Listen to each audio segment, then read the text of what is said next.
So some people bring this news to Jesus about the cruelty of Pilate, slaughtering Galileans, presumably in the act of making sacrifices, mixing their blood with the blood of the altar.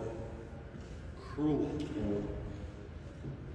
It could be that Jesus had not even heard that such an event had occurred. There was no CNN to watch to get the latest news. But he takes the occasion to say, but surely you don't think those who were killed were any worse than anyone else. Surely you don't have a God who you think punishes people. Let me tell you another story, he said. You know that tower that fell here in Jerusalem? 18 people killed. Were those 18 any more guilty, any more sinful than all the rest of us? By no means, he said. Careful, careful what kind of God you worship, what kind of God you believe in. Do not believe in a God who punishes, but a God who is constantly calling us to mercy. Believe in the God that spoke to Moses out of that burning bush. The God who said, of course I see the pain of my people. Of course I hear their cry. And I'm sending you, Moses, to lead them out of that. Moses encountered God, a God who journeys with us, a God who says, I am near. That's the God that accompanies us. That's the God who knows the pains of this world and feels that. It's sort of a God-like human way, however that works, but somehow God does empathize with our weaknesses and the tragedies that affect our lives. Jesus goes on then to tell a story. Enough of the news, enough of the tragedies going on in the world. Let me tell you a story.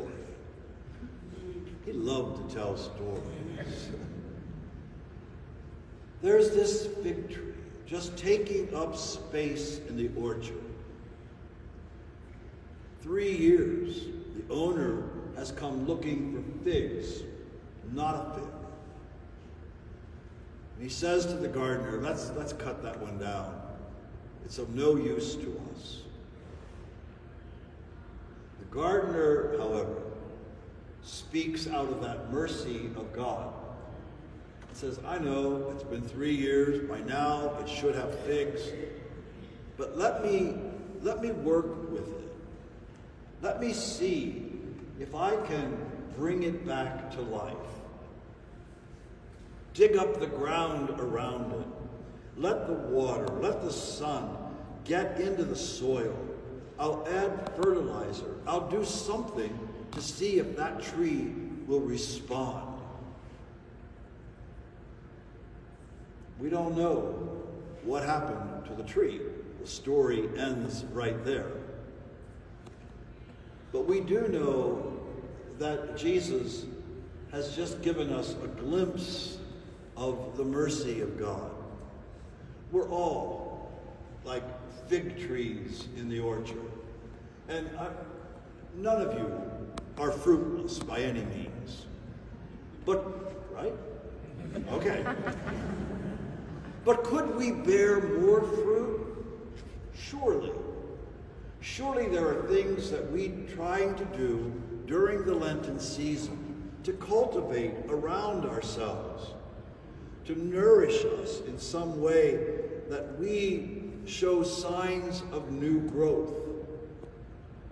It's a beautiful time of the year to look around at the world of nature, not just the bush that's burning and the fig tree, but the flowers that are beginning to pop up out of the ground, the buds on the trees, all signs to me of new life. A change is coming. And that is what we want to see happen to ourselves in the season of Lent. The whole purpose of this season is so that we do look a little deeper into our beings and what are we trying to achieve?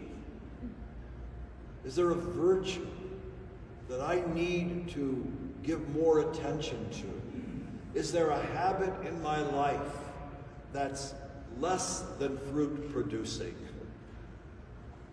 What kind of cultivation, reading daily reflections, trying to pray a little bit more, maybe changing some of your diet even.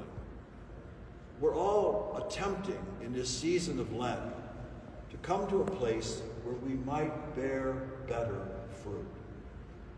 And we do that with God's help. And that God wants us to bear fruit.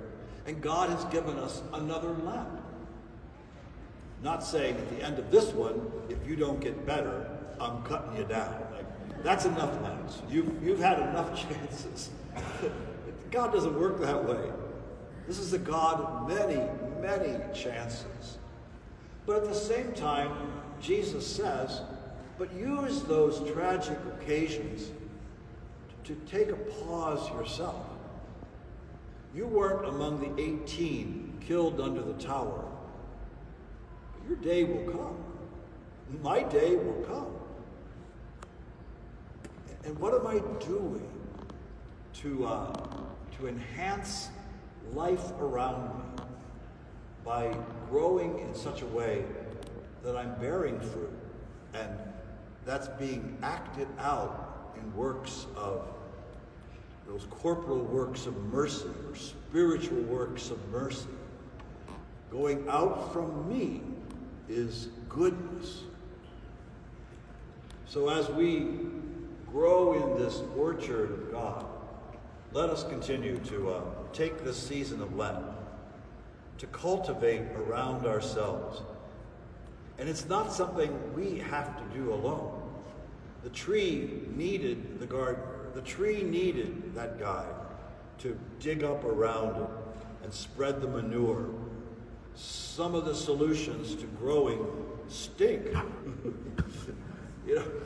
Manure is not a great thing, but it can help.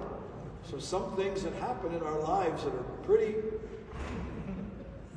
crappy may be what we need to wake us up.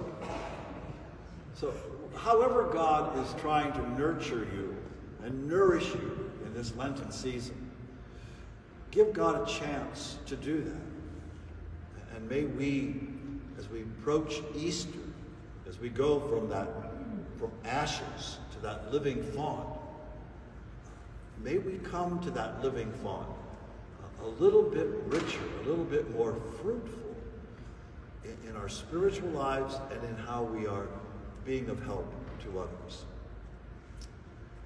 So I encourage us all to a tiny examination of conscience.